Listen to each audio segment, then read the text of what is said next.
Well, you've got a Mustang and you want to run the widest tire possible on your Mustang GT, Mustang Ecoboost, or Mustang Mach 1. Well, today we're going to be talking about exactly that. Guys, welcome to Red 50. Thank you for tuning into another video. If you're new to the channel, thank you for stopping by. Make sure you subscribe and hit the notification bell so you don't miss out on future videos. So in today's video, we're going to be talking about the widest setup for your rear that you can run on your Mustang. Most specifically, your S550 Mustang, which is like my 2019 Mustang GT. So we're going to be talking about, the widest rear setup that you can run on your S550 Mustang. So my current setup is actually a square setup. I have 285s, 35, 19 in the front, and I've also got 285s, 35, 19 in the front. In terms of the limit of the front ones, you could probably go 295 depending on the right wheel offset. You could push it to 305s like the Performance Pack 2. You may have a little bit of a poke, but you can make it happen. The benefit of running a larger rear tire is obviously the traction. So Mustang, you want to make sure you have enough traction when you're getting on the car. Widest rear setup you can possibly run is going to depend on obviously your wheel offset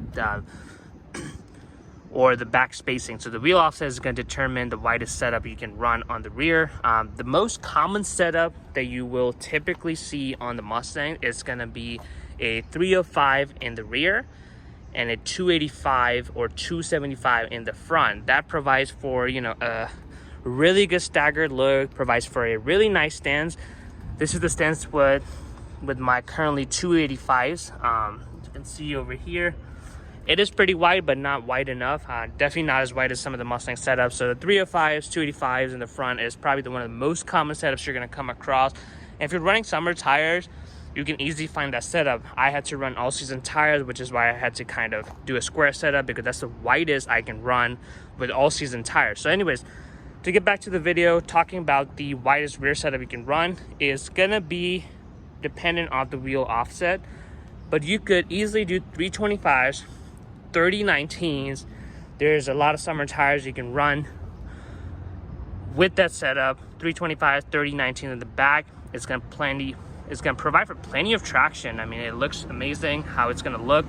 It's gonna provide you the traction you're really looking for. And if you really, really wanted to, you could squeeze. I mean, there's definitely people on the forums and on the Facebook pages run 335s in the rear, which will come out a lot more. It's gonna provide you a lot of traction because with the 325s, the 335, what you have to really be careful with is the wheel offset you're getting. That's going to determine if your rear is going to have poke. Because the 325, 30, 19 that I just mentioned, if you were to run these with your standard plus 50 offset, so 19 by 11 or maybe 19 by 11 and a half wheel with plus 50 offset on the back, you're gonna get a little bit of a poke. There were some all seasons that were 325, 30, 19 that I was considering, but looking at a lot of the videos and pictures all over the forums and online, it just looked like it had a little bit of a poke, kind of giving it a monster truck look. I wasn't really digging that look. I know some people like the aggressive poke look, but for me, it was a little bit too much. So you have to be careful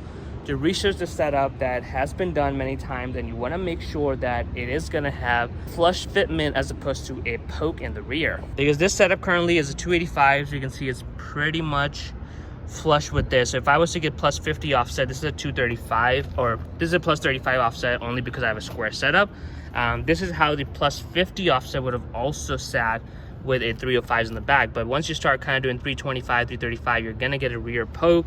So make sure you're researching the wheel offsets and you're getting something that's gonna get you a less of a poke, and it's gonna look aggressive overall. Now you may be wondering, why do you need such a large rear tire for your Mustang? Well, I think there's two things to it. I think most people, including myself, that I want to do it to get as wide of a setup possible for my Mustang, mainly because of the looks, right? The looks, the wider the rear setup, it's going to provide that, stance look. It's going to look very aggressive from the back. And if you have a stagger setup in the front, it's going to have a very aggressive stance to it, typically like a typical muscle car stance.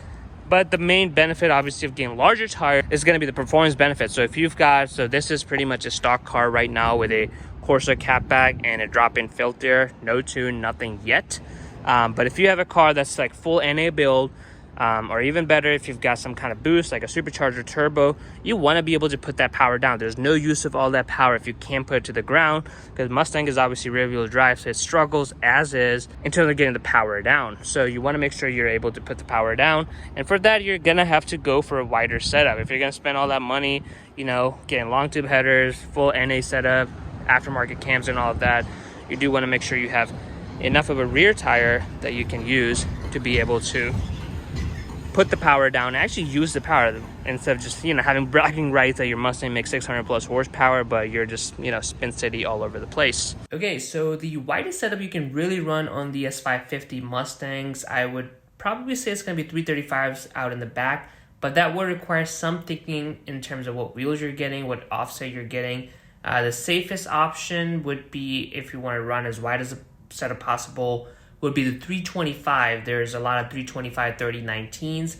You can get 19 by 11 or 11 and a half wheel with a plus 50 offset, more or less, and it should fit just fine. There might be a slight poke depending on what wheel offset you're going with, but it shouldn't look too bad in my opinion. So I think 325 is a safe bet in terms of widest setup you can run. If you know what you're doing, you can kind of do a custom camber, custom alignment. You are able to run 335s if you kind of know what you're doing. Otherwise, if you want to run the widest setup possible, I think 325 is going to be your answer. Again, the typical setup that most Mustang owners run is going to be a 305, 3519s in the back, and the 285s in the front. So with front, you can probably go 295, 305, depending on the offset again. But the widest rear setup you can run is going to be 325 without having to do a lot of custom offsets, which if you do know how to do that, then 335 is going to be your best bet. I hope you guys enjoyed this video in terms of what's the widest setup you can run on your Mustang. Comment below what setup you're currently running, and subscribe to Red 50 for more videos.